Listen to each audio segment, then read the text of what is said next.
everyone. Good morning.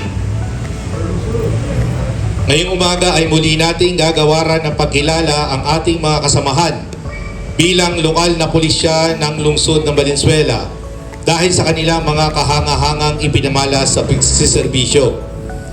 Kasabay nito, ngayon ay ating ipinagdiriwang ang 30th PNP Ethics Day.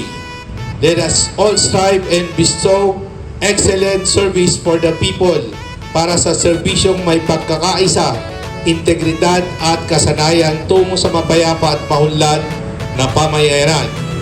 Bilang pagtupad sa tema ng 30th PNP Ethics Day celebration ngayong taong 2024. With that, Happy New Year po sa ating lahat. Good morning and welcome to this morning activity. Thank you very much.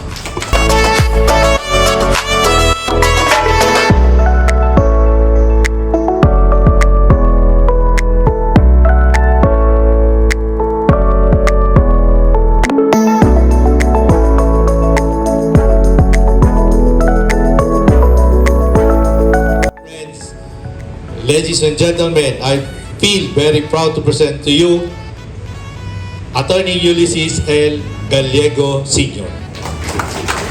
Ang paggawa ng mali ay hindi nagiging tama kahit yan ay ulit-ulitin pang gawin.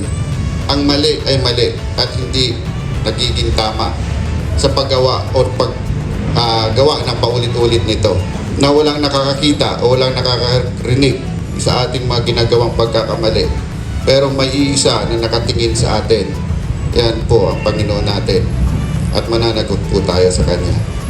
Yun lang po ang aking mensahe sa inyo at nais ko na pong tapusin at muli magandang umaga po sa ating lahat.